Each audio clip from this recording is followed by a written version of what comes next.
Վեճը միշտ արտաքին աշխարհի հետ է, դրսի մարդկանց հետ է։ Մեր ներսում մենք չունենք ոչ մի վեճ, ոչ մի հակասություն եւ ոչ մի խնդրեմ, ոչ մի խնդիր եւ գնում ենք այսպես կոչված բանի ճանապարհով, միասնության, միավորման եւ դա ներկայացվել է որպես մի մեծ ողբերգություն, ինչպես նաեւ արտագաղթերն են ներկայացվել որպես մի մեծ ողբերգություն, Սփյուռքն է ներկայացվում որպես մի մեծ ողբերգություն, ամեն ինչ բացի ազգային պետության շրջանակներից ամեն բան, որ դուրս է, դա մի մեծ ողբերգություն է, այսպես ասած, որը վերացնելուն, վերափոխելուն եւ վերանայելուն պիտի կոչված լինի ազգ պետությունը։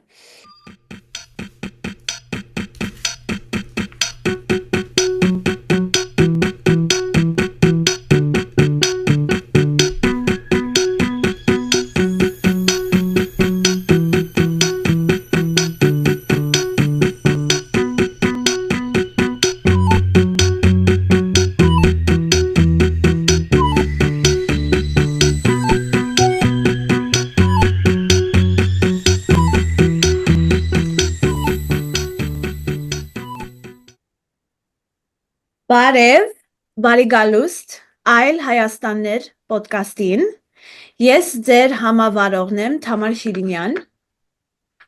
Ես Միլենա Աբրահամյանն եմ, ձեր մյուս համավարողը։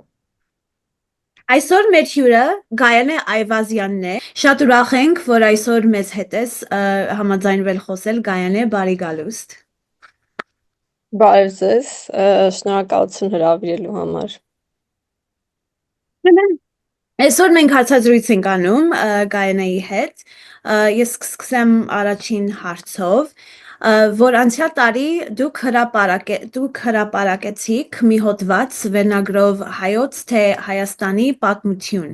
որը վերաբերում է նրան, թե ինչպես է հայոց պատմությունը տարիների ընթացքում նեղացվել եւ վերածվել Հայաստանի պետության պատմությանը, իր մեջ ներառելով նաեւ պատմական այն ժամանակահատվածները, երբ Հայաստանը չուներ պետություն, որ այն ֆորմատի, ինչ որ այսօր մենք գիտենք որպես հանրապետությունը, կարող եք մի քիչ խոսել այն մասին, թե ինչն է ձեզ ոգեշնչել գրել այս հոդվածը, ինչպես նաև այն մասին, թե որն է դրա մեջ ձեր հիմնական ասելիքը այս հարցերի շուրջ։ Շնորհակալություն շատ լավ հարցի համար, ինչպես արդեն դուք նշեցիք, համենայն դեպս երևի գոնե իմ տարիքի համար, ես բավականին երկար արդեն այս գործի մեջ եմ, պատմագիտության մեջ եմ, եւ ոգեշնչում բառը շատ տեղին է օգտագործված, որտեվ ոգեշնչվել եմ ավելի շատ այդ ժամանակի իմ կարդացած գրականությամբ, մտորումներով, մտքերով, որոնք որ ինձ օգնել են նաեւ վերամտածել, վերանայել ինչ-որ մոտեցումներ, որ ես ինքս էլ ունեի կամ առհասարակ հիմնահոսային են, ինչպես Հայաստանում կասեն, թրենդային են հայոց պատմության, պատմագիտության համար, եւ սակայն ժամանակագրորեն այդ հոդվածը ես գրեցի մի ժամանակ, երբ որ Հայաստանում նաեւ քաղաքական վերնախավերը փորձում էին առաջ տանել այդ հայոց պատմությունը Հայաստանի պատմության վերածելու նախագիծը։ Ես ուզում եմ նշեմ, որ ոչ թե ես նպատակ չունեի մտնելու դիսկուրսի մեջ, իհարկե, որովհետև դիսկուրս կարծես թե չէր էլ տարվում առանձնապես, դա ավելի շատ վերևից թելադրվող նախագիծ է, որը որ կապված է երևի Հայաստանի երրորդ հանրապետության այն քաղաքական փոփոխությունների եւ տեղաշարժերի հետ, որի մեջ վերջինս գտնվում է, եւ կարծում եմ, որ վերնախավերի ցանկության հետ է նախ եւ առաջ կապված ստեղծված հանգամանքներում փոխել հայկական պետության կոնցեպտը կամ վերաձևել այդ պետության կոնցեպտը փափուկ ուրեմն անցում ապահովելու համար Եվ այդ կոնտեքստում մենք տեսնում ենք, որ ոչ միայն առաջարկվում է այդ նախագիծը, այլ նաև տարատեսակ ինչ որ գաղափարախոսություններ են մտածվում, մշակվում, տարատեսակ ակցիաներ, լոզունգներ են հրապարակ նետվում, բայց կրկնում եմ, ես դրա մեջ այսպես կոչված մտնելու նպատակ չունեի եւ դիսկուրսի մեջ մտնելու նպատակով չի, որ գրել եմ այդ հոդվածը, այլ ավելի շատ երևի ինչ որ կուտակված մտքերի արդյունք էր դա, որը հետագայում շարունակել եմ իմ ուրիշ գրվածքներում, ոչ հայերեն, անգլերեն գրված, եւ իհարկե հայոց պատմագիտությունը դա առնվազն 300 տարի որպես եթե մենք հաշվենք, որ Միքայել Չամչյանից ի վեր կամ այդ ժամանակաշրջանից, այսինքն 18-րդ դարից արդեն մենք կարող ենք խոսել պատմագիտության մասին որպես գիտակարգի եւ դրա հիմնադրման մասին, դա բավականին հին ստացվում է, որ հայերենով գրված մեծ ավանդույթ կա, որը հայ պատմագիտությունն է, որը բազմաճյուղ է, բազմաթիվ մոտեցումներ կան, բազմաթիվ իհարկե մասնագիտական խմբեր եւ մեկնաբանություններ կան պատմության եւ կարծում եմ, որ դա մասնագիտական հանրույթին վերաբերող խնդիր է, այսպես ասած, ես շատ ուրախ եմ, որ պատմությունը դա բավականին դեմոկրատական ոլորտ է, որտեղ բոլորը կարող են մտածել պատմության մասին, խոսել պատմության մասին, իրենց դատողություններով կիսվել, բայց այնուամենայնիվ խոսել պատմության մասին կամ նույնիսկ ինչ որ գրավոր նյութեր թողնել դեռևս չի նշանակում լինել պատմաբան, դա մասնագիտություն է ամեն դեպքում, որ եւ ես կարծում եմ, որ ավելի շատ երևի իմ գրությունը հենց հայ պատմագիտության ավանդույթի վերաբերող փոքր տենց մի հատ ուրեմն նկատառում էր կամ փոքր վերլուծություն։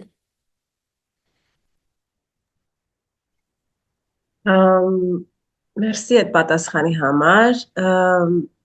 իրականում մենք ձեր համարում ենք, որ այն արգումենտները, որ առաջ ես բերում հոդվածում, շատ կապված է նրա հետ, թե ինչ ենք փորձում անել այս ոդքասթում, հատկապես պատմել այլ հայերի, այսինքն այն մարդկանց մասին, ովքեր դուրս են մղվել Հայաստանի մասին պատկերացումներից, ինչը հաճախ այս կամ այն ձևով միակողմանի պատկերացում է։ Ու քո հոդվածում օրինակ դու գրում ես, ես հիմա հղում եմ քո հոդվածին, մի քիչ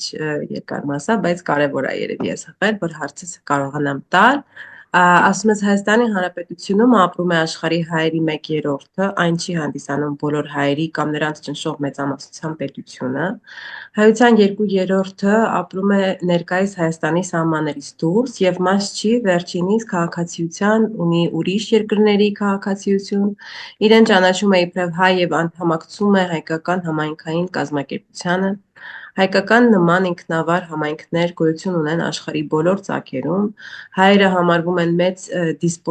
դիասպորալ ժողովուրդներից մեկը։ Անշուշտ, կյանքի կազմակերպման այս ձևը զերծ չէ իր ներքին խնդիրներից, հիերարխիաներից, դիսկրիմինատիվ եւ շահագործող քաղաքականություններից, սակայն այս գրությունը դրա մասին չէ։ Դիասպորալ գոյությունը կեցության մի ձև է, որով հայերը ապրում են վաղուց, դեռևս ցեղասպանությունից շատ առաջ, իր ամբողջ հակասություններով եւ տարբերություններով հանդերձ, այն ամբողջական մարմին է։ Հիմա հարցը, կարող ես մի փոքր խոսել նրա մասին, թե ինչպես կարող ենք այս այլ Հայաստաններին, որպես հայոց պատմության մաս հայացք նետելով փոխել այն, թե ինչպես ենք մենք հասկանում ոչ միայն հայոց պատմությունը որպես մասնագիտություն, այլ նաև ինչպես ենք մենք հասկանում հայկականությունը աշխարհում։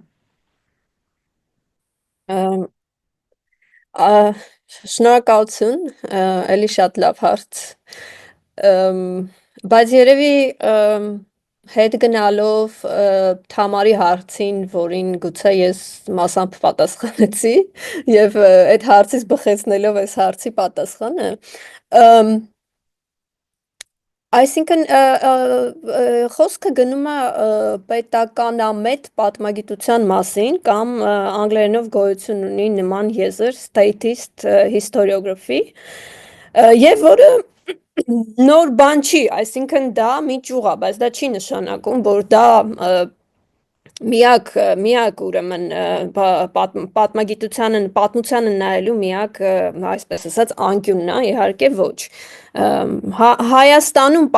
պատմագիտությունը գոնե վերջին 100 տարվա իհարկե բավականին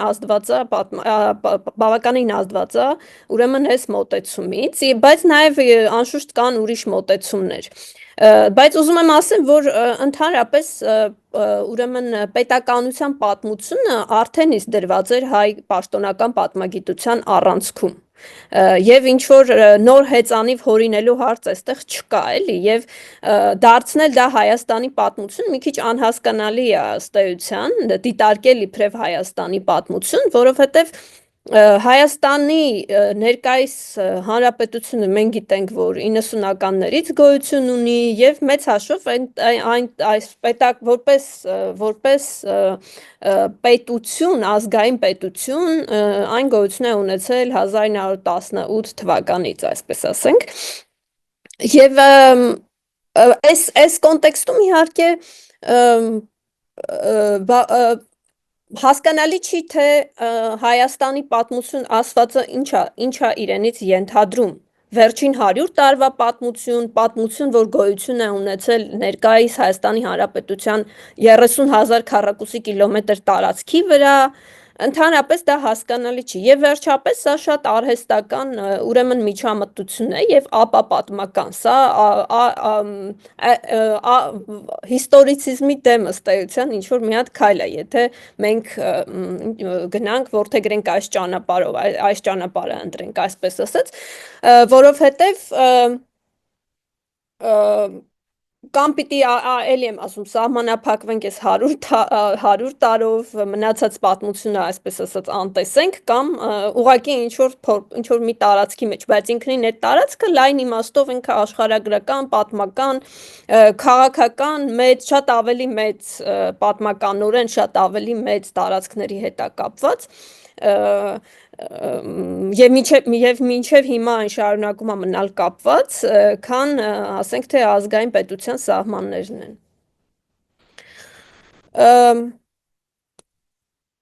Բայց այս ուրեմն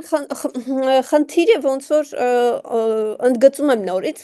իսկապես ընկած է եղել մեր պատմագիտության, պաշտոնական պատմագիտության առանցքում, որ մեր պատմագիտության հայացքը որպես լեգիտիմ պատմագիտություն, այսինքն ճանաչել է այն ժամանակաշրջանները, երբ որ եղել են պետական կազմավորում, հայկական պետական կազմավորումներ, դրանք կարող էին լինել եւ ժամանակակից Հայաստանի, այսպես ասած, տարածքում եւ նաեւ ոչ ժամանակակից Հայաստանի տարածքում, այսպես ասեմ, եւ դրան են նայել որպես պատմության առանցքը դրա շուրջ է հյուսվել, որովհետեւ իսկապես եղել է այդ մղումը երևի ընդգծելու ուրեմն Հայաստանի պատմությունը որպես պետության պատմություն, պետություն ունենալու պատմություն, եւ սրան զուգահեռ ոնց որ միևնույն ժամանակ մենք տեսնում ենք, որ խոսույթի մեջ առկա են նույնիսկ վիրավորանքի հասնող արտահայտություններ, հայտարարություններ, պետությունից, պետականությունից դուրս պատմության, գոյության ձևերի եւ ընդհանրապես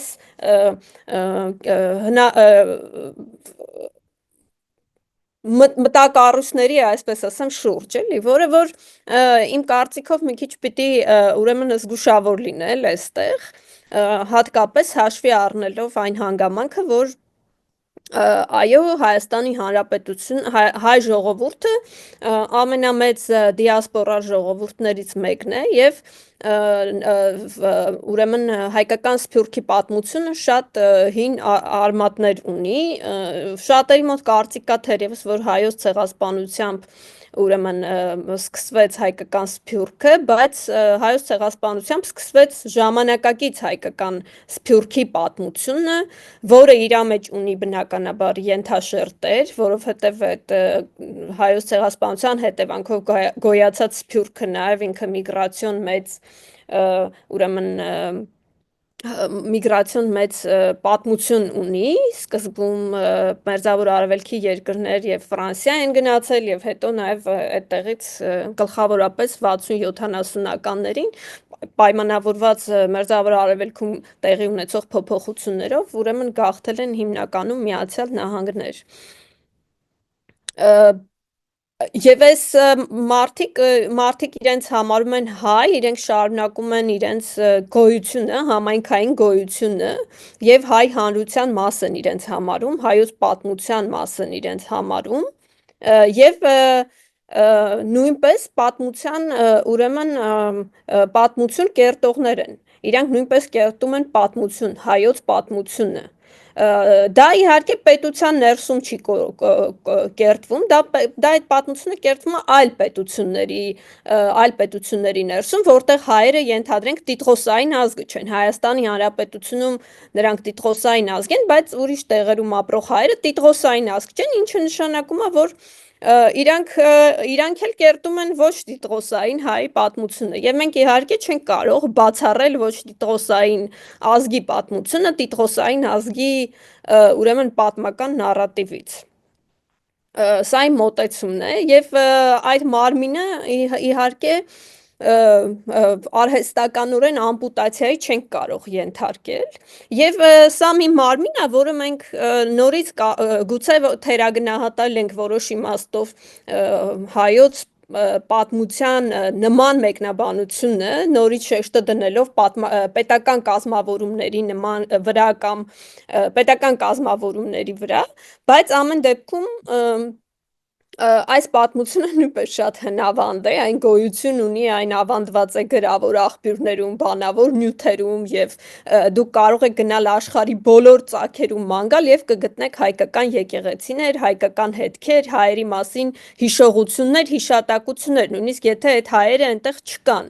Հիմա սա նույնպես որոշ մարդկանց կարող է դուր գալ, որոշ մարդկանց կարող է սա դուր չգալ, բայց սա նույնպես հայոց պատմությունն է եւ Հայաստանի պետությունը որպես պետություն ինքը կարող է կապ ունենալ այս երևույթի հետ, կարծեմ բավականին խորը ձևով նաև կապ ունի եւ կարող է չունենալ, բայց նա մի մարմին է, ինքը իրեն գլխավոր մարմին է համարում, կենտրոնական մարմին է համարում, թե ինչ է համարում, ամեն դեպքում ինքը սրա մի մասնիկն է սոսկ եւ ոչ թե այսպես ասած ամբողջությունը։ Պատմականորեն հայերը համարում են, որ 387 թվականից առաջին բաժանումը տեղի ունեցավ Հայաստանի, եթե մենք նույնիսկ էլի գնանք եւ վստահենք պաշտոնական պատմագիտության տվյալներին, դրանից հետո համարվում է, որ մինչև 17-րդ դարը առնվազն եւս 3 ուրեմն բաժանում եղան, բայց այս արևելահայ եւ արևմտահայ մեծ ճյուղերը ուրեմն պատմական շատ խորը արմատներ ունեն, նրանք գոյատևել են, ապրել են մեծ իմպերիաների, ուրեմն երբեմն ենթակայության տակ կամ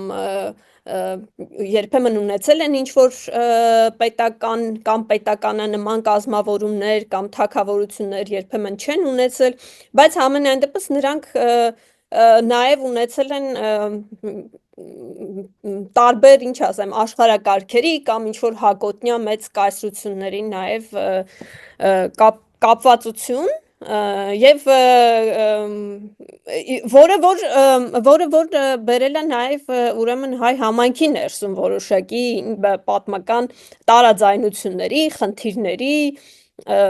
եւ այլն, բայց սա պատմություն է բնականաբար եւ հերոսապատում չի, այսպես ասած, ես երեք լսում էի այս Անորա ֆիլմի հայ հերոսներից մեկին, որը շատ հետաքրքիր բան ասեց, ոնց է իր այդ հայ միգրանտի դերը, որ ինքը կերտե զայրացրել հայությանը, որը երևի, չգիտեմ, այդ տիտղոսային լինելու մտայնություններ ունի, եւ շատ ես հավանեցի, որ ինքը պաշտպանում է ինքը ասում է, որ ես խաղացել եմ իմիգրանտի իմ կյանքը Նյու Յորքում, Միացյալ Նահանգներում, եւ ես էլ եմ հայ։ Ինձ դա շատ դուր եկա, որ այդ լեզուն, որ ինքը բերել է եւ այլն, որ այդ լեզուն մենք կամ դրա մասին ֆիլմեր երևի հայերենով չենք տեսնի կամ չգիտեմ, բայց ինքը ոնց որ դա է ասում, որ ես նույնպես հայ եմ ու տեսնում ենք, որ այդ հայը այդ հայի պատկերումը կամ ներկայացումը, ասենք, ստանում է կինո աշխարհի ամենաբարձր մրցանակներից մեկը, ենթադրենք։ Եթե մրցանակով էլ չդատենք, սենց ասեմ, այնուամենայնիվ ոնց որ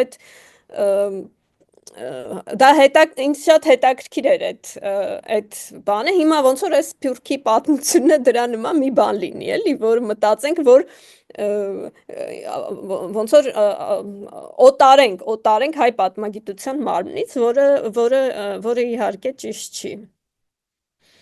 Դրան գումարած իհարկե գոյություն ունի այնպիսի մի ժամանակահատված, որը մեր պատմագիտության մեջ կոչվել է անիշխանության ժամանակաշրջան, երբ որ չեն եղել պետական կազմավորումներ, այսինքն հայերը ապրել են պետական կազմավորումներում, բայց այդ կազմավորումները աշխարհիկների ձեռքին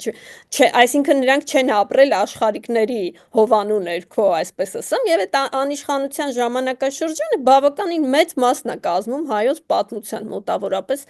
կարող ենք ասել, ասենք 12-13-րդ դարերից մինչև 20-րդ դարը կարող են կոչել անիշխանության ժամանակաշրջան, ընդ որում դա մի ժամանակաշրջան է, որ շատ հարուստ պատմական աղբյուրներ ունի, թողած, որովհետև գիտության, գիտելիքի, ինֆորմացիայի իրական ժամանակները արդեն սկսվում են այդ ժամանակաշրջանից կարելի է ասել, եւ բնականաբար բավականին շատ աղբյուրագիտական վկայություններ կան, շատ նյութեր կան, որոնք նույնպես ուրեմն չեն մտել այս պատմագիտության կանոնի մեջ մեծ մասով եւ ներկայացված են որպես ուրեմն լծի օսմանյան կամ պարսկական լծի հիմնականում տարիներ կամ ռուսական լծի տարիներ են հիմա արդեն ներկայացնում, բայց այստեղ շատ մեծ դերակատարություն է ունեցել հայոց եկեղեցին օրինակի համար եւ հայկական աղբյուրները հայոց կաթողիկոսին կոչում են նաև թագավոր, այսինքն հայերը ունեցել են որոշակի համայնքային ինքնավարություն, այս կայսրությունները կրոնական ուրեմն կրոնական կոմպոնենտն է բնականաբար կարևոր եղել է կայսրությունների մեջ եւ ուրեմն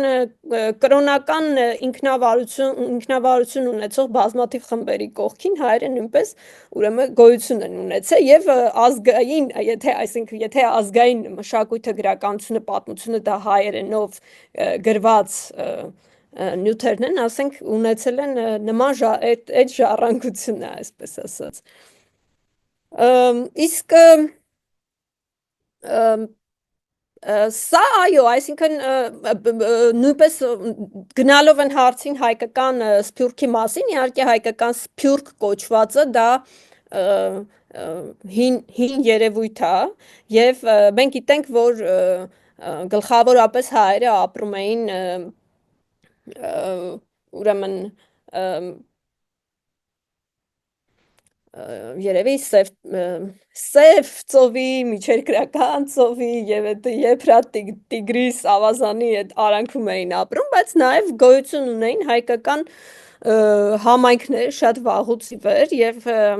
գոյություն են ունեցել նաեւ հայկական եւ գոյություն ունեն բացի ուրեմն լուսավորչադավան հայ առաքելական հայերից քաղկեդոնական հայեր են գոյություն ունեցել, կաթոլիկ հայեր գոյություն ունեն, բողոքական հայություն է գոյություն ունեցել եւ բնականաբար նաեւ հայկական համայնքներ են գոյություն ունեցել այն ժամանակվա հայտնի աշխարհի էլի գրեթե բոլոր ծագերում արևելյան Եվրոպայում Փոքր Ասիայի ժամանակակից տարածքում Եվրոպայում արդեն տեսնում ենք, որ 15, 16, 17-րդ դարերից փոքր, բայց արդեն համայնքներ կան նաև, հայկական համայնքներ արևմտյան նաև Եվրոպայում Պարսկաստանի խորքերում են գոյություն ունեցել այդ համայնքները, արաբական աշխարհում են գոյություն ունեցել այդ համայնքները, Հնդկաստանում են արդեն 17-18 դարերից, համայնքներ են գործել արդեն Ռուսաստանում նույն ժամանակներից, այնպես որ այս շարժերը, հոսքերը միշտ եղել են եւ մինչեւ հիմա շարունակվում են։ Մինչեւ հիմա այս մոդեռն, այս ազգ պետությունների ժամանակաշրջանում հայերը հանդգնում են ունենալ նաեւ դիասպորալ կեցության ձև, հանդգնում են ունենալ նաեւ շարունակել իրենց ըստ էության պատմական գոյության ձևը, որը սփյուռքն է նաեւ, որը համաշխարհային հիմնականում մեծ քաղաքներում, ուրեմն մեծ ուրբանիստական վայրերում ապրելու, գոյություն ունենալու եւ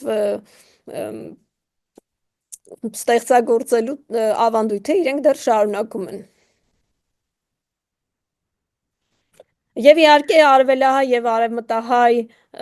ուրեմն գոյությունները նույնպես, թե մենք գիտենք, որ ցեղասպանությունից հետո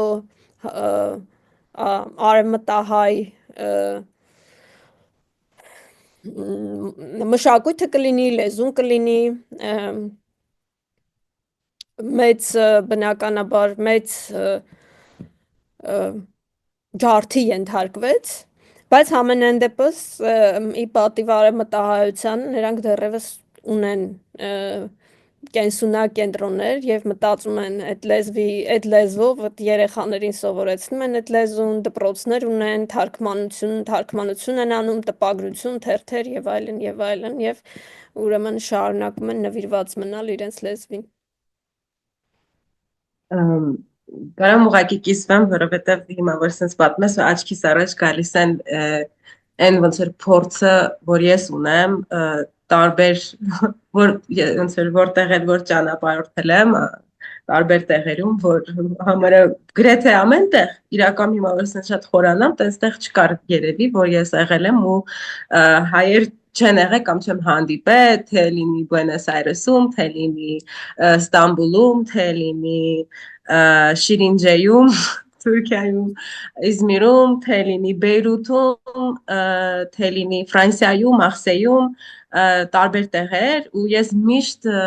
հատկապես շատ ազդվել եմ ու շատ ազդվել եմ, ես հիշում եմ, որ Բեյրութում ուղղակի Բուրշամուդում քայլում եմ եւ ուղղակի երիտասարդ մարդիկ են, ես չի որ տարիքով մարդիկ են, երիտասարդ մարդիկ, ովքեր որ հենց Լիբանանից են, սաղկյանք դեղ են ծնվել ապրել, հայերեն են խոսում ու ինչ որ բաներ են հայերեն գրած, ինչևէ իմ համար դա միշտ սենց նայել եմ դրան ու միշտ հիացել եմ, հուզվել եմ, ազդվել եմ, բայց երբեք չեմ մտածել դրա մասին, այս տեսանկյունից, որ դրանք բոլորը պատմության տարածքներ, այսինքն այդ հայոց պատմության տարածքներ են նաև, կամ տարածքներ, որտեղ որ դա շարունակվում է, ու սենց որ դու խոսում էիր, նաև մտածում էի անցած շաբաթ չէ, մեր նախորդ էպիզոդում տենց տարբեր բաներ ենք քննարկում, տատիկի հետ կապված պատմություն եւ այլն ու սենց մի հատ բան նաև մտքիս եկավ, որ ինչքան ինչ հավես մի հատ սենց դիմադրություն կա նաև այս ֆորմատի ոնց որ պատմաբանության մեջ, տենց են ասում, որտեղ օրինակ ես ասում եի, որ հետաքրքիր է, չէ, որ հայրիշխանական պատմության մեջ չէ, բայց այդ ձևի պատմության մեջ փաստաթղթերով է եւ սենց ինչ որ ձևով է, որ ապացուցելի է դառնում այդ պատմությունը, իսկ կանանց պատմությունը մի քիչ ավելի սենց ոնց ասեմ, ուրիշ ձև է ինքը այդ ոնց որ նույնիսկ կարիք չունի ապացույցելու, որ ինքը կա, որտեղ ինքը այդքան կա, որ դրա կարիքը չունի։ Ոնց որ ստացվում է, որ հայոց պատմությունը այդքան կա, որ ինքը շարունակում է կերտվել ներկայիս ոնց որ ժամանակում։ Ու շատ ոնց որ sense քո նկարագրածից sense մի հատ շատ հարստություն է այդ պատմությունը, կամ նաև իր բազմազանությունով ու կարող եմ սրանով ոնց որ եթե թույլ տաք անցնեմ երրորդ հարցին իրական, որտեղ կապված է, բայց համարի լավ, օքեյ, ասա։ Մի հատ էլ բան ունեմ ասելու, որովհետև ասենք ես այդ Սփյուռքի հայն եմ ու ես այդ փորձ ունեմ ու նաև ես գնացել եմ Հայաստան ու այդտեղ եմ ինչ որ չափով մի հատ ուրիշ այլ Հայաստանի կյանք ստեղծել,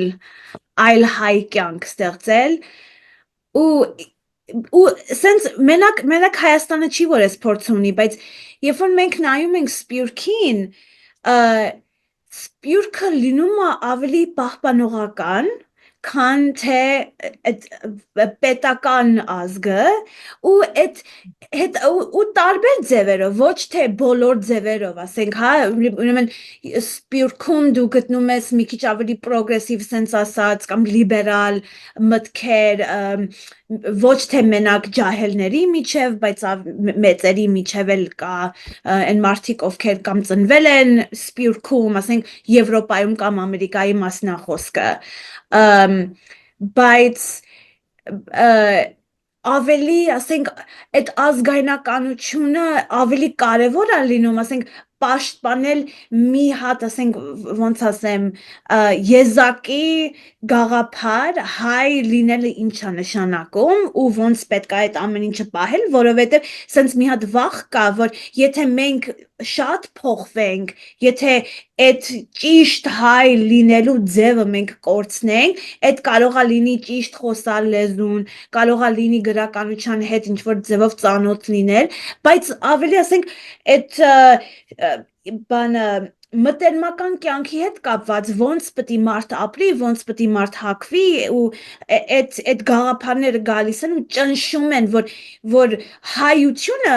մնա հայություն պետությունից դուրս ու էդ էլ է շատ հետաքրքիր բան, որովհետև մենք հիմա խոսում ենք, որ տարբեր հայոց պատմությունը ունի իր մեջ բազմազանություն, բայց նաև ունի ազգայնականություն իր բազմազանությունները, որը կան ազգայնականություններ, որոնց այդ պետությունը կարևոր չի, բայց ուրիշ բաներ, պահպանողական ու ճնշող բաներ կարևոր են։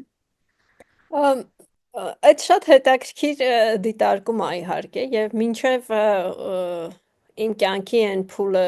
երբ որ ես ապրում էի Հայաստանում, երևի ես շատ վերարտադրում էի հայկական, ասենք հայաստանյան պաշտոնական ընկալումը Սփյուռքի մասին, որովհետև այդ հայտնի արտահայտությունը կարծեմ խոսել ենք այդ Լևոն Տեր-Պետրոսյանի ով է Սփյուռքը տվեք Սփյուռքի հեռախոսի համարը զանգեմ հարցնեմ Ղարաբաղի մասին եւ իրանց կարծիքը իմանամ մենք ընդունել ենք կարելի ասել կամ միևնույն ժամանակ Հայաստանի ժողովուրդը հասկանում է Սփյուռքը որպես ինչ որ հարուստ մարդկանց հավաքական, որովհետև ինչ որ Սփյուռքից հարուստ մարդիկ գալիս էին Հայաստան կամ գալիս են մինչև հիմա Հայաստան եւ ինչ որ բաներ են անում Հայաստանում։ Այսինքն այդ կապիտալի վերաբաժանման process-ներին վերջին 30 տարիներին, որ չի ավարտվում եւ անընդմեջ շարունակության մեջ է մասնակցեցին նաեւ սփյուռքահայերը բնականաբար եւ մենք տեսնում ենք, որ մարդիկ ունեն մեծից միջև փոքրից միջև մեծ բիզնեսներ կամ ինչ որ սեփականություն եւ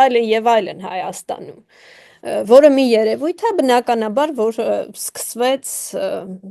այսինքն 90-ականներից, մենք չենք խոսում կազմակերպված ինչ-որ ներգաղթի մասին, որը եղել է դրանից առաջ, այլ խոսում ենք ուղղակի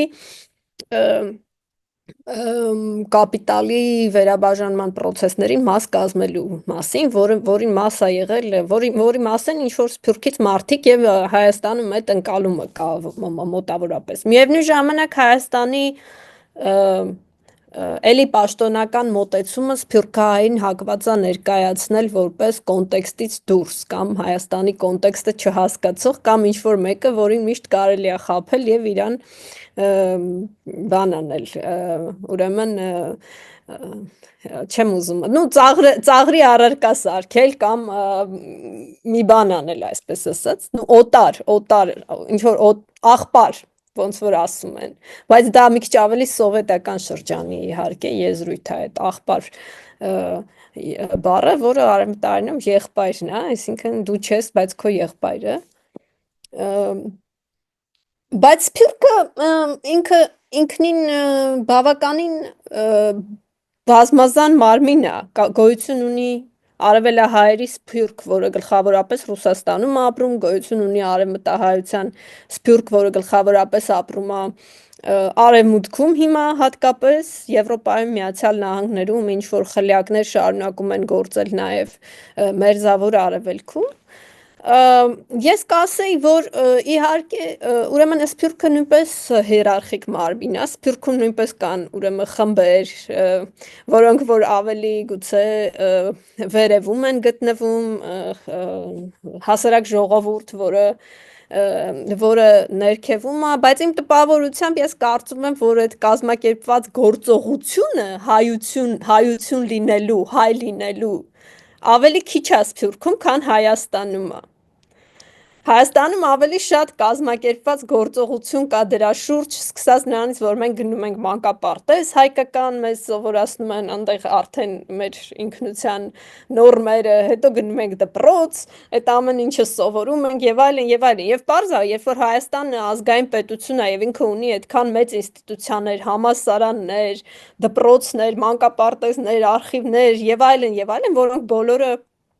լուրջ ռեզերվներ են, այդպիսի բաներ, ասենք սփյուռքը չունի, շատ տեղերում դպրոցներ չեն կարողանում պահպանել ազգային, որովհետև դրանք ոնց որ նյութական ուրեմն միջոցներ են պահանջում բավականին մեծ, բայց ես նկատում եմ, որ այդ կազմակերպված գործողությունը մի քիչ ավելի ուրիշ ձև է կայանում, ոչ ազգային պետությունից դուրս, ազգային պետության մեջ այդ կազմակերպված գործողությունը բնականաբար ավելի մեծ լծակներ ունի եւ ավելի հուժկու ազդեցություն ունի մարդկանց վրա, քան սփյուռքում նա ունի եւ հետեւաբար սփյուռքահայերը նաեւ ավելի այդ իմաստով ուրեմն ստեղծագործաբար մոտենալու հնարավորություն ունեն իրանց հայ լինելուն։ Իհարկե նաև բնականաբար այդ բոլոր իշխանության եւ ուժի դինամիկ բաները հարաբերություններից նաև զերծ չի, այսպես ասած, սփյուռքը, կան ասենք պարսկահայեր, որ իրանք ամեն դեպքում գուցե ենթարկվում են արևմտահայոց տրենդներին, բայց ամեն դեպքում իրանք ոնց որ խոսում են արևելահայերեն եւ պարսկահայերեն, իրանք ունեն ուրիշ պատմական փորձառություն։ Արևմտահայությունը ինքնին արդեն գաղթելով Օսմանյան կայսրությունից գալիս է տարբեր լիբանանահայություն կա, սիրիահայություն կա, եգիպտահայություն կա, այսինքն էլի տարբեր կոնտեքստներից է գալիս։ Ես կարծում եմ, որ արևմտահայության ազգայնականությունը շատ նման է արաբական ազգայնականությանը, որովհետև համենայն դեպս գոնե մինչև 1960-ականների արաբական ազգայնականության պատմությունը, երբ որ եղավ ես մի քիչ մոտիկից ավելի ծանոթանալու, ես հասկացա, որ շատ նման է արևմտահայ ազգայնականությանը եւ շատ փոխկապակցված են իրականում, շատ ազդված են իրարից։ Սրանք ավելի շատ իմ դիտարկումներն են որպես ավելի ոչ սփյուռքահայ մարդու, բայց որ քիչ թե շատ առիթ եմ ունենում շփվելու սփյուռքահայության եւ հետաքրքիր է նաեւ որ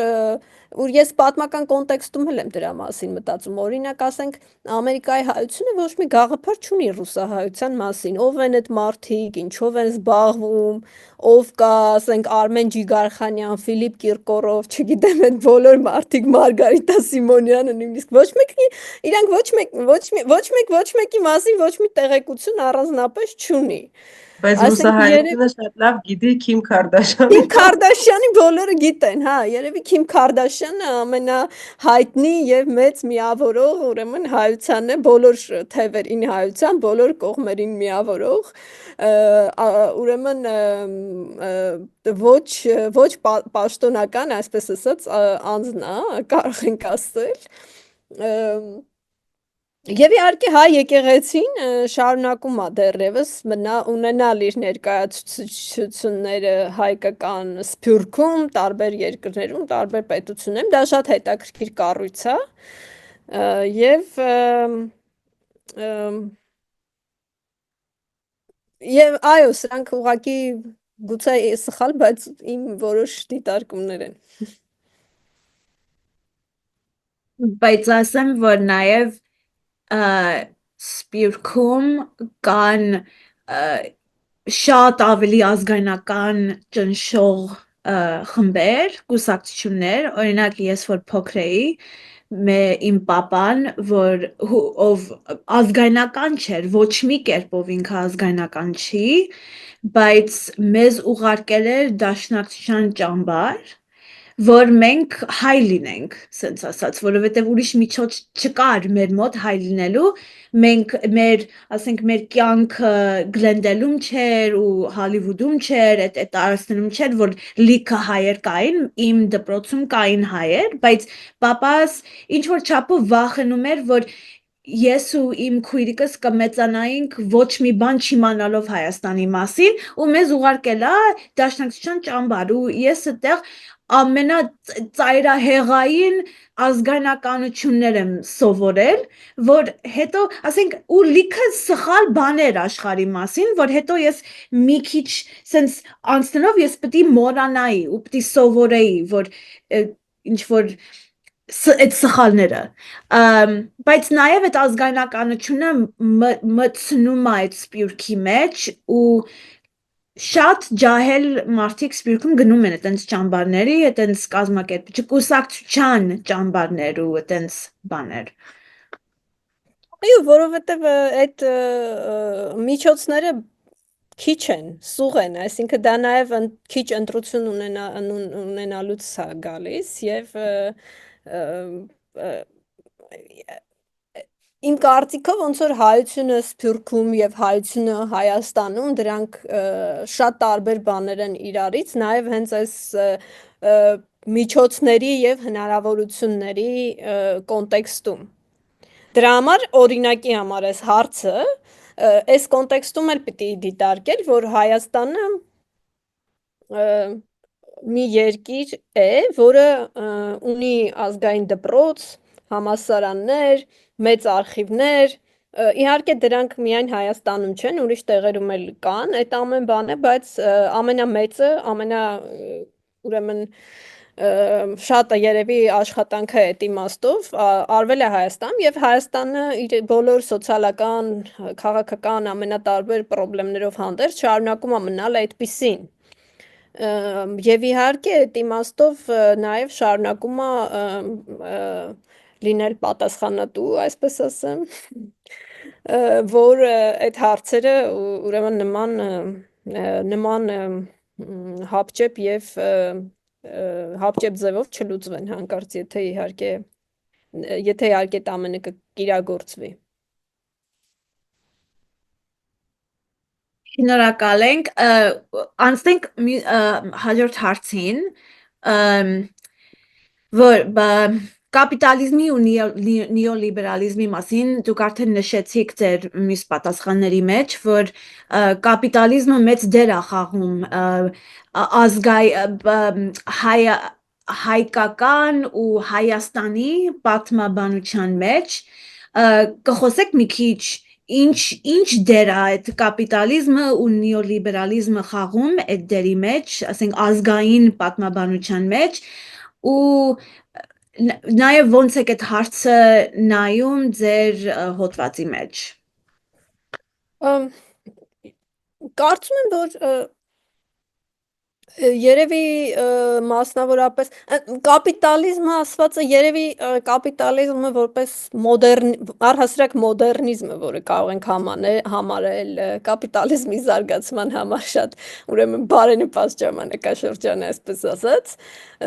եւ պատմագիտությունն էլ դա մոդեռն գիտություն է, բայց կարող ենք ասել, որ երևի հենց մոդեռնիզմը եւ մոդեռն ընկալումները շատ բանով կանխորոշել են հայ պատմագիտության ընթացքը։ Իհարկե սա չի նշանակում, որ միայն հայկական բուրժուազիան ունի բավականին ակտիվ ներգրավվածություն հայկական նարատիվների ուրեմն ձևավորման գործում։ Դա անհերքելի, այսպես ասած, փաստ է եւ բնականաբար հայկական կապիտալը ունի այդ ներգրավվածությունը եւ ներդրումը։ Եվ նրանք ունեն հայոց պատմության ուրեմն իրենց ընկալումը, որ էլի բավական հին է, 300 տարի կամ իրենք ունեն հայոց պատմության իրենց ընկալումը, որը ինչ որ ժամանակներում դառնում է դոմինանտ, ինչ որ ժամանակներում չի դառնում այդպեսին։ Հիմա վերջին 30 տարին իհարկե այն ավելի դոմինանտող երևույթ էր եւ որտեղ այո ազգային պետությունը առանցքային նշանակություն ունի եւ առանցքային դեր ունի եւ որտեղ պատմական երևույթների, հասարակական երևույթների, ոնց որ սոցիալական, տնտեսական շերտերը, հակասությունները, հակադրությունները անտեսված են, այնտեղ չկա վեճ։ Վեճը միշտ արտաքին աշխարհի հետ է, դրսի մարդկանց հետ է։ Մեր ներսում մենք չունենք ոչ մի վեճ, ոչ մի հակասություն եւ ոչ մի խնդրեմ, ոչ մի խնդիր եւ գնում ենք այսպես կոչված բանի ճանապարհով, միասնության, միավորման եւ դա ներկայացվել է որպես մի մեծ ողբերգություն, ինչպես նաեւ արտագաղթերն են ներկայացվել որպես մի մեծ ողբերգություն, Սփյուռքն է ներկայացվում որպես մի մեծ ողբերգություն, ամեն ինչ բացի ազգային պետության շրջանակներից, ամեն բան որ դուրսը դա մի մեծ ողբերգություն է, այսպես ասած, որը վերացնելուն, վերափոխելու եւ վերանայելուն պիտի կոչված լինի ազգ պետությունը։ Եվ այդտեղ մենք չունենք ոչ մի հակադրություն, ինքը մեզ անընդհատ փորձում է միավորել, միասնականացնել, դիմազրկել նաև, մեր խնդիրները անտեսել, խնդիրները պատմական կլինեն, դրանք թե ներկա ժամանակին կվերաբերվեն։ Իհարկե շատ խնդիրներ կան նաև, որ ունեն բնականաբար պատմական հիմքեր եւ պատմությունը նաև ինքը ուրեմն դա գանձարան չի, պատմությունը այնպեսի բան չի, որ բնականաբար այդպեսին որպես ընդունվում է, որպես մի սնդուկ, որտեղից դու գնում ես եւ հանում ես ինչ-որ շորեր, որը քեզ սազում է քո կարծիքով, կամ որ դու ուզում ես այդ շորերով քեզ տեսնեն եւ հասկանան։ Մշակութային շորերի մասին է խոսքը։ Բայց բնականաբար այդպես չի, լիքը ուրիշ շորեր մնում են այսպես ասած անտեսված եւ պատմությունը դա ներկան արդարացնելու միայն ներկան կահավորելու համար չի, այսպես ասած, ստեղծված ինքը դրանով չի հետաքրքիր, ինքը հետաքրքիր է նրանով, որ հենց ներկայից դուրս փորձառություններ, պրակտիկաներ կամ այն ինչ որ դուք ներկայում հասկացվում ա, ներկայացվում ա որպես ճշմարտություն եւ հանկարծ պատմության փորձի մեջ դու տեսնես, որ չէ, այսինքն ուրիշ բաներ են նույնպես տեղի ունեցել։ Ինքը հետաքրքիր է հասարակության, մարդկության, եւ ընդհանրապես հանրույթների շփումը որպես ավելի բազմատար եւ բազմաբնույթ տեսնելու միջոց, աղբյուր, քան որպես դրանց ուրեմն խնդիրները բանանելու, չեղարկելու եւ գորգի տակ լցնելու, այսպես ասած։ Բայց բնականաբար սա միակ մոտեցումը չի, այլ մոտեցումներ են եղել։ Աշխատավորներն են գրել իրենց պատմությունը, գյուղացիներն են գրել իրենց պատմությունը, սփյուռքահայերն են գրել իրենց պատմությունը, այսպես կոչված, եթե արտահայտվենք Հակոբ Սիրունու խոսքերով բախտի խորտ զավակները, բոլորը գրել են իրենց պատմությունը, եթե մենք նայում ենք բավականին ուրեմն բազմազանություն կա այո այդ իմաստով, այլ բանա որ ինչն է ներկայացվել որպես կանոնիկ պատմություն, որպես պատմագիտության, հայոց պատմության կանոնը, դա արդեն քննարկեցինք, որ այնուամենայնիվ պետական պատմությունը, իհարկե նաև Հայաստանի մեջ եւ նաև դրսում բնականաբար այդպես ուրիշ փորձառություններ են եղել սոցիալ-տնտեսական պատմության, մատերիալիզմի պատմության, առհասարակ բնագրերի եւ այլնի ուսումնասիրության շատ լուրջ փորձեր են կատարվել, բայց վերջին 30 տարին երևի այո փորձ է կատարվել, բայց ընդ որում նաև Հայաստանում այդ փորձը այնուամենայնիվ կատարվել է խորհրդային պատմագիտության դպրոցի հիման վրա, որի հիմքերը մինչև վերջ քանդված չեն, այսպես ասած, եւ ինքը շատ մեծ եւ պատկառելի ժառանգություն է, որպեսզի կարողանաս դա այսպես ասած դուրս դնել, առավել եւս այն պայմաններում, երբ որ մի շարք հանգամանքներով պայմանավորված չստացվեց ստեղծել այդչափ գրականություն, այդչափ պատմություն, որը որ ուրեմն կփոխարիներ կամ կջատագովեր նոր էլիտաների պատմական պատկերացումները։ Ուրեմն ասենք ստեղ դուք նորից նշում եք, որ երբ որ պատմությունը, հայոց պատմությունը դառնում է Հայաստանի պատմությունը, կորում է ոչ թե միայն Սփյուռքի պատմությունը ու պատմությունները, ասենք, բայց նաև հենց Հայաստանի բնակչության պատմությունները, որը կապ չունեն, ասենք, երևի պետության հետ։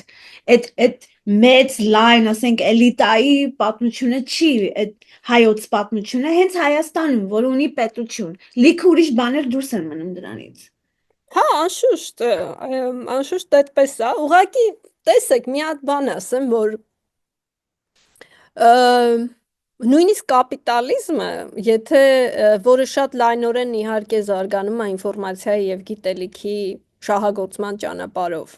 եւ լայնորեն հիմնված է դրա վրա նաեւ, այսպես ասած։ Ուսումնասիրության մակարդակում երևի թույլատրվում են, այսպես ասած, դա ենթադրենք ուսումնասիրել, որովհետև մենք բոլորս այս կամ այն չափով կապված ենք ակադեմիայի հետ եւ գիտենք, որ ակադեմիաները ամենտեղ ամբողջ աշխարհում ունեն իրենց խնդիրները, որ ամեն դեպքում պատմությունը ամեն դեպքում ակադեմիաները ինչ որ ձևով կապված են երևի կապված ինչ որ իշխանություն ունեն եւ ինչ իշխանության հետ են կապված կամ իրանք են հենց նույնպես իշխանություն որոշակի ունեն, բայց համենայն դեպս ես կարծում եմ, որ մենք ցավոք սրտի Հայաստանում երևի տեղի ունեցավ, որ համալսարանները, ինստիտուտները գտնվում էին, ասենք թե սովետական տոտալիտարիզմի մեջ, որտեղ ինչ որ ենթադրենք գաղափարների վերարտադրությունը կարևոր էր, ու հետո երբ որ այս նոր հասարակարգին անցում կատարվեց, կարծեմ դեն շատ մեծ խոստումներ էին տալիս բազմակարծության եւ այլնի վերաբերյալ, բայց երևի այդ կենտրոնացված համակարգը շատ հարմար էր, որպեսզի ոնց որ նոր ազգային պետությունը այդ կենտրոնացած համակարգը վերցնի իր ձեռքը եւ իր ուզածով եւ իր ձևով շահագործի։ Այդ իմաստով իմ կարծիքով վերջին հատկապես շրջանում տարվող քաղաքականությունները ինստիտուտներում, համալսարաններում ինչ որ դիրեկտիվներ սահմանում են, շարունակում են սահմանել, այսպես ասած, դիրեկտիվներ, բայց երևի դա էլ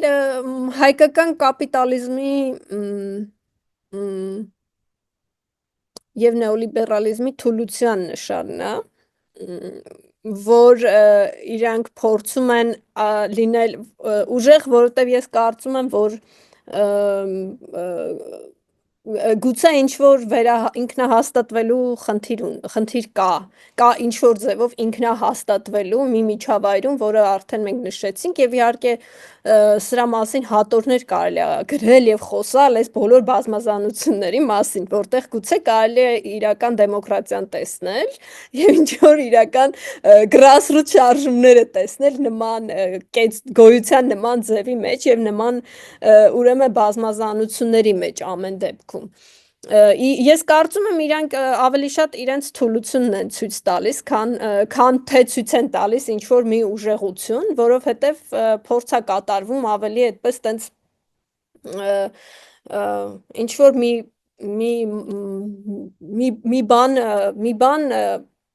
մի բանի մեջ մտցնել, տարածնել մի երևույթ, որը այդքան էլ միատարր չի։ Այսինքն իրանք դեռևս չունեն այն իմունիտետը, որ մարդկանց թույլ տան հանգիստ մարդիկ իրանց համար իրանց գործ անեն, ինչ որ բաներով զբաղվեն, ինչ որ բաներ գրեն։ Միշտ իհարկե սրա հետ կապված միշտ գալիս է շատ ուժեղ բան,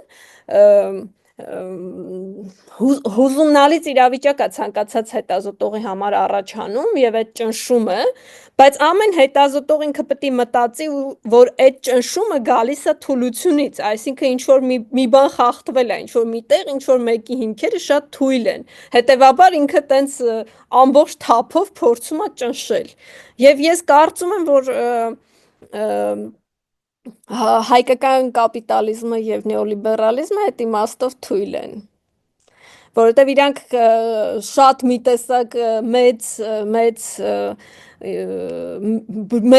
շատ մեծ ջանքեր, նույնիսկ անմարդկային մեկ ջանքեր են գործադրում, կարծես թե սահմանելու իրենց պատկերացումները կյանքի մասին, պատմության մասին կամ գոյության մասին, չգիտեմ։ Շատ հետաքրքիր է ու ինձ հիշեցրեց մեր հիմա ամերիկյան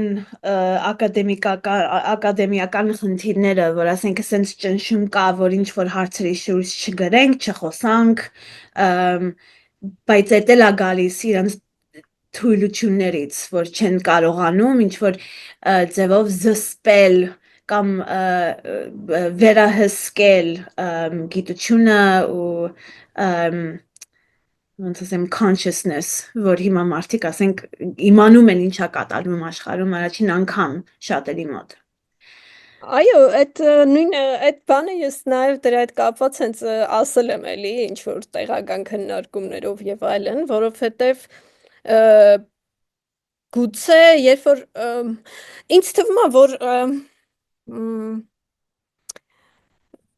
երևի լինում է ինչ որ պահեր մարդու կյանքում, իմ կյանքում էլ ա եղել, որ դու ոնց որ կարծում ես, որ դա որ դու հավատում ես այդ ճնշմանը։ Ես չեմ ասում, որ այդ ճնշումը իհարկե չկա, բայց ցանկացած մարդ, ցանկացած հետազոտող կարծում եմ, երբ որ ինքը կարծես ոնց որ մտնում է այդ խաղի մեջ, որը ես բացասական իմաստով չեմ օգտագործում այդ բառը, կարծեմ նաև հասկանում է, որ բնականաբար, այսինքն նման երևույթներ իհարկե լինելու են, սենց ասեմ, մարդկության պատմությունը այդ իմաստով սարսափելի դրսևորումներ ա տեսել աքսորներից, բռնաճնշումներից, գնդակահարություններից մինչև նաև հա այսինքն ամենատարբեր դրսևորումներ, հասկանալի են այդ ամեն բաները, բայց ես հիշում եմ, որ անցած տարի ես Ռաշիդ Խալիդեին լսում էի եւ ինքը խոսում էր Zoom-ով, բայց Zoom-ով հանդերձ իհարկե մենք մի մեծ դահլիճում էինք եւ իրան լսում էինք եւ շատ տպավորիչ մտավորական էր ինքը եւ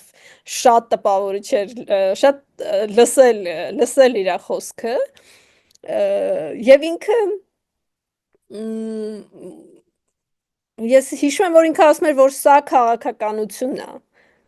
Այսինքն եւ եթե հանկարծ հայտնվում են ինչ որ մարդիկ եւ ասում են, որ գիտեք ինչ կա, դուք վիրավորեցիք մեր իհարկե, այսինքն վիրավորանքի մասին չի, բայց երևի ավելի շատ ինչ որ իշխանություն ունենալու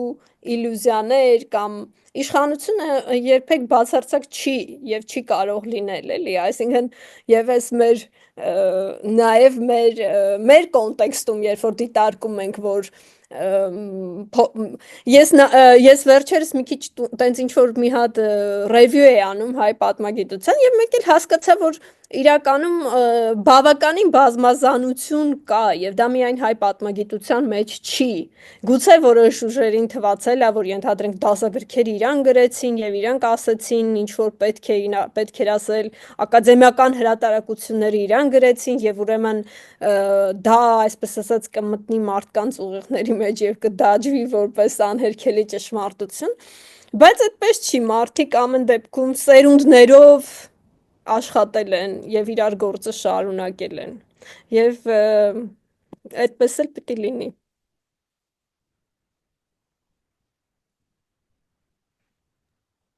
Հեսալա կետա ավարտելու այսօրվա մեր զրույցը շատ շնորհակալ ենք Գայանե Ես էլ Եք ներեք։ նմանապես։ Եվ ես ինչպես միշտ կարծում եմ, որ մենք չենք ոնց որ ավարտում ստեղ ու վերջ էլ բան չկա այս թեմաների մասին ասելու, մենք անվերջ կարող ենք խոսել եւ մի բանից մյուս բանը բացվի։ Հետագայում, եթե ինչ որ մեկ էլ հարցեր ունենանք, որ կուզենք sense ավելի խորանանք դրա մեջ, մտածենք, որ դու իդեալական մարդ ես, ում հետ կարող ենք միասին մտածել դրա շուրջ, կարող ենք նաև էլի հյուրընկալել քեզ podcast-ում։ Ուրիշ Ես էլ եմ շնորհակալ, հետաքրքիր էր։ Այսօր շատ ուժեղ ինչ որ քամի էր, ես եւ մի քիչ կարող քամոտ էին իմ մտքերը, այն իմաստով, որ այսինքն մի քիչ ազատ զրույցի ֆորմատով էր եւ ինֆորմացիան բավականին շատ է իհարկե եւ ես նման հավակնություն չունեի ամեն ինչին անդրադառնալու բայց ձեզ հաջողություն եմ մաղթում այս ոդքասթում եւ շատ կարեւոր է որ այս նախաձեռնությունը դուք արել եք եւ առաջի ոդքասթը որ լսեցի շատ տպավորիչ էր որտեվ ձեր մասին է ահագին բան իմացա որը չգիտեի եւ այդ միտքը որ կարծեմ Թոնի Մորիսոնն էր ասել որ եթե մի բան դու ուզում ես փնտրում ես բայց չես գտնում ուրեմն դու պիտի այդ ստեղծես շատ խիզախ մոտեցում է շատ ապագայի նկատմամբ վստահությամբ եւ իրար նկատմամբ վստահությամբ լի մոտեցում է եւ շատ ողջունող է շատ բավավոր արել եք այսինքն այդքան ոնց որ իշխանություն եւ համարձակություն եք ոնց որ ձեզ վերագրում տենց հարցեր լուծելու համար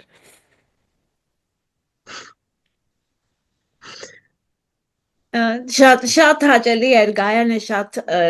շատ հավես էր մեր խոսակցությունը ու ոնց որ Միլենան ասեց գիտենք որ նորից կհրավիրենք քեզ հույսով ենք որ կընդունեք մեր հրավերը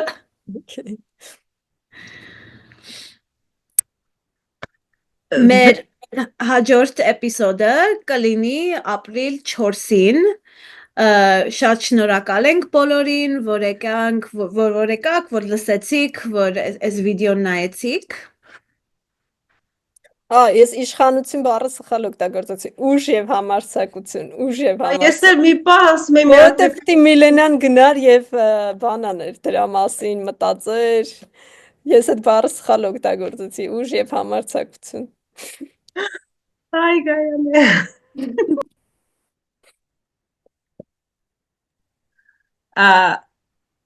Մեր մյուս էպիզոդը ապրիլի 4-ին է լինելու